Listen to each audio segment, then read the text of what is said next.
Môn này có mày bên cái băng yang buồn sang khắp yang le jadi new frame thưa gặp ta băng anak buồn sang tak buh. Có ta lại nè bình hạt tiếp bình cái nục này yuan ro. Có ta lại nhiều tụ rong chặt răng này chọn nguy chặt nhiều po. Giờนั้นta lại tak buh bình sai cho bình pul cái nục na công an mà prak cái nục na. Thêm phải những đối xử với người dân. Lê đó như người hay ngoại người nước ngoài. Giờนั้นlại này mày pre bộ hot lại video clip này lại pre đánh giá đất nước Việt Nam như một là hém mà lên trong hàng lại hiếm bại như đội chùm rằng hàng lại hém lắm mà giờ mà pre bộ biện âm nít cất lại video bật lon này mà pre pi bằng đặt lẳng đối với Đảng Cộng sản Việt Nam có nhiều đội sứ người lạ lên trong người trong nước của người lạ giờนั้นtạo bù những đội sứ người lạ nên đấy hiếm bại như ngạn lên trong người trong nước hiếm bại như ngạn chúng ta buộc với nhau là cái thầu đáng Cộng sản Việt Nam này để tập lằng. Này mọi người ơi. Dướiนั้นเราก็ยังด้านemว่าหนึ่งเตย plus ละก็ไอ้บุกเลยวิดีโอnàyแหละคลิปnàyแหละเห็นปะนุ้ยHàn Quốc the best neo nuôi pạ đi lần chào Việt Nam ห็นปะnhững bông nuôi lại những cứ gần chăn lọt tiền tao biết liệt càng luôn ta quại tập nắng nhẹ chăm chỉ pieng mà sẽ mãi như vậy xăm nhô là thực hiện các bộ luật này lại nhiều về là phiền lại hiếm phá nhô bột máu chốt xung trong phục công an đâu tên sẽ nhiều chốt xung áo nuôi nạo buồn sáng rồi nhớ lại này mày bệ buộc mệt vào làm video một lon này thôi. Mọi người có thể giải thích cho tôi hiểu cái ông này đang ở trong chợ định vị Phước Vĩnh này đang đi làm việc, cả công ty đang đi làm việc, tự dưng đùng lên, tự dưng đùng lên xong bắt đầu quay mặc thường phục xong rồi hỏi tôi là đi đâu làm gì, ông này là người nước nào? Oppa cần tôi đi chỉ mà lẹp tuồng thế nhằng si tuồng si chỉ mà lau cổ có ai mà cái loại người gì mà ở đâu ra vừa tự dưng ở đâu ra xong bắt đầu chặn đầu xe người ta xong rồi hỏi mày đi đâu mày làm gì xong rồi hỏi ông này là người nước nào lọ kia. Tôi bảo là anh có đồng phục không, anh không, bây giờ không phải là giờ làm việc của anh, tại sao anh hỏi tôi như thế? Tôi sẽ đưa câu chuyện này lên Đại sứ quán Hàn Quốc để cho anh biết được rằng là anh đang làm vất vả làm phiền người khác như nào. Anh có giấy tờ chứng minh ra anh là người công an gì, kể cả là tổng thống đi chăng nữa cũng không có giấy tờ, không có làm phiền người khác được như thế này, được chưa? Đây là ông này này, mọi người xem đi nào. Mọi người xem đi để giải thích cho tôi hiểu. Nước Việt Nam tự do. Tại sao đi ra chặn xe người khác như thế này? Chạy qua đây tại sao anh chặn như thế này? Anh là ai? Anh có thẻ không? Mà kể cả có thẻ thì bây giờ anh đang mặc thường phục, anh không có quyền gì làm phiền người khác như thế. Anh là công an, anh là người bảo vệ dân chứ không phải anh là người ăn hiếp dân, hiểu chưa? Việt Nam nhé, tôi nói cho anh nghe nhá, đất nước Việt Nam nhá, có những cái người như anh thì mới thối nát như thế, hiểu chưa? Đây này, mọi người vào đây vào xem này, mọi người vào đây vào xem này, tôi chưa bao giờ tôi đi khắp là mọi miền đất nước, tôi đi từ Nam ra Bắc, chưa có một người nào mà gặp cái tình trạng như anh hiểu chưa? Một cái công ty người ta đi làm việc đàng hoàng, bà nhé, bà có biết không, con đang đi, tự dưng ở đâu ra chặn chồng con, xong rồi bảo con là mày ở đâu đến, xong rồi mày đi đâu làm gì? Bây giờ ví dụ con hỏi bà nó là người lừa đảo, tự dưng con nói tôi đi đâu làm sao được hả bà? Ví dụ con chỉ bảo là anh hỏi làm gì xong bắt đầu dọa dẫm rồi bắt đầu bây giờ ra đứng đây chắc là định chấn lột, chắc là đứng định chấn lột người khác cái gì hả? Gọi công an ở đây. Mà kể cả có gọi đi chăng nữa thì anh mặc quần đồng áo bây giờ là quần áo gì? Cái này nhiều đội sứ người dân thì bạn bài che cấm nút buồn sang một nhà đi gà đã tôi ý loại những cái đang yên đang lành đi đến đây chặn người khác như cha đang nghe cắt quanh cái khu này theo công an ăn cắt không phải giải thích làm gì, không phải giải thích làm gì hết. Tự dưng ra đây chặn xe của em xong rồi hỏi em là đi đâu làm gì. Anh này là ai, là cái gì, tại sao phải trốn đi, không được trốn đi đâu hết, không được trốn đi đâu hết, nhớ được.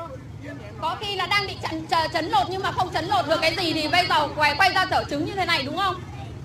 Đừng tưởng là thấy người nước ngoài mà bắt nạt nhá, tôi nói cho anh biết. Bây giờ anh thử sang Hàn Quốc mà anh gặp cái tình trạng như này anh có sống được không? Sao là đi được, không bao giờ có chuyện đi đâu hết, đứng im đây, nếu mà muốn ra phường cùng đi ra phường. Đang yên đang lành, mọi người thấy không? Có một người làm mà dở hơi như là thằng điên ấy. Đang đi là chắc là nó định ăn cướp. Xong bắt đầu nó hỏi mình không trả lời. Nó bắt đầu nó định, nó ra nó chạy. Ngừng cái gì, ngừng cái gì, ngừng cái gì, ông ngừng cái gì. Giờ nó lại tôm clom ta bộc miền lẽ trong pri piang pro yon pian thay độ nuôi mạ pro của na. Giờ nó nhập pi piang pro nuôi mạ của na Cộng sản Việt Nam nhờ chọn người làm công an bảo vệ dân. Chính thức người này bù mò học thức lê là căn thêm lại phiền như này.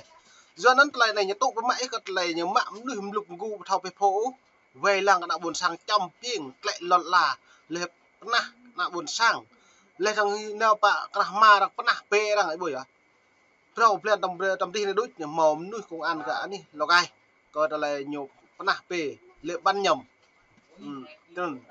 thêm ba lệ na pe ban nhầm lại nó nên màu lau cho công an nạ buồn sang mồm mạng lê trong hạ này còn cắt chức đối vi bằng loại giờ sau lại phiền gì về cái nạ buồn sang bây giờ sao vận nữa lê trong bên này cái cãi bên này đấy bố á còn là coi này lại nhiều bây giờ nuôi đôi đại ô nhiều là chúng nuôi khúc nà nhưng bạn nuôi khúc này luật như mò em hả luật bộ luật là bảo vệ người dân lê trong bảo vệ khách lạ nhiều không mỏ giữa nó nhiều này thêm bạn mạo loại như con chân lọt bạc đôi nhiều bật hậu không loại lại phiền như nó có này nhiều rùa bình nuôi bật thao hạ bình nuôi bật thao can nuôi ô giờ nó nhiều rùa giờ EPA là luật trao bỏ cái lại Đảng Cộng sản Việt Nam lợi dụng ra này đây gặp mọi nó không em đặt này.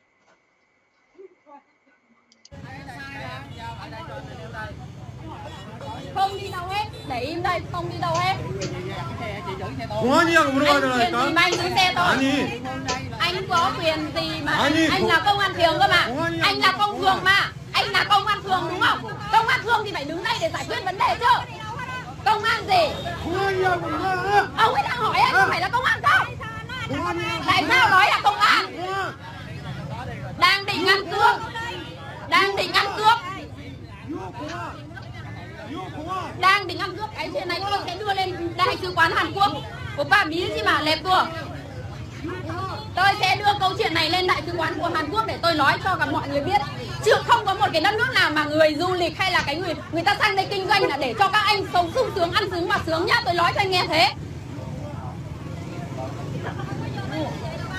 Đây là ở đây là chợ Phước Vĩnh này. Nhà các anh các chị, trong nhà anh có người nhà nào mà như thế này thì lôi về hộ tôi với nhá. Người gì? Người ta đang đi tự dưng ra xong rồi bảo người ta là công an. Xong rồi hỏi. Tôi cũng đang hỏi anh muốn làm cái gì?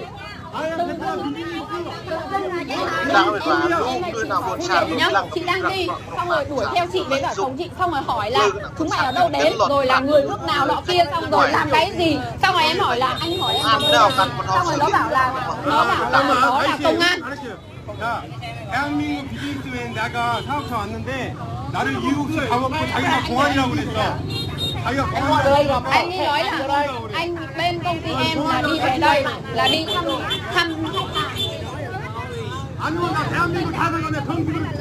ấy nói rằng là cái vấn đề này nếu mà không nói rõ cho ông kia biết nhá, anh ấy sẽ đưa cái câu chuyện này lên Đại sứ quán của Hàn Quốc. Đây công an đây, mọi người nhìn công an đi nè. Việt Nam mình có những cái ông công an như thế này đúng không?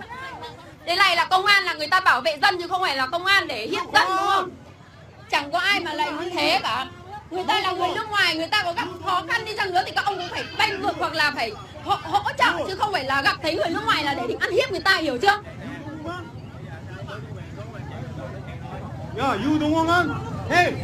Tôi không bình tĩnh được. Nếu như là anh bố mẹ anh bị như thế anh có bình tĩnh được không? Bố mẹ chị đang bị hả? Bây giờ em nói nè, đừng đàn áp tôi, có anh này ở đây. Tôi nào 왜 잡았어? 나 왜 잡았냐고 물어봐. Anh ấy đang hỏi tại sao giữ anh ấy? Định ăn cắp à? Định ăn cắp à? Đang như đang lành đi lôi người ta ra xong rồi gây chuyện định ăn cắp à? Trời ơi, người công an gì mà lại đẹp thế này? Có ai mà như vậy không? Anh ấy đang hỏi là có phải ông kia là công an không? Đặt tiền. Nếu là công an đi chăng nữa thì bỏ giấy tờ của công an và mặc quần áo hợp đồng phục trong lúc đang đi làm việc. Trong lúc đang đi làm việc, chứ còn anh mặc quần áo như này anh cũng không có quyền gì đòi hỏi chúng tôi phải trình bày một cái gì. Tôi nói cho anh nghe thế. Phá hoại, chém giết. Thì tất nhiên là nói không chịu rồi. Anh là ăn cướp hay là tan cắp hay là cái gì chăng nữa, tại sao tôi lại phải trình bày với anh? Đúng không? Đúng không hả ông ơi? Ông thấy đúng không ông? Làm công an đi chăng nữa, làm công an đi chăng nữa cũng không có quyền như vậy. Chứ đừng có nói là bây giờ đang mặc thường phục. Tại sao lại thấy, hay là thấy tôi ở nơi khác đến thì làm thế?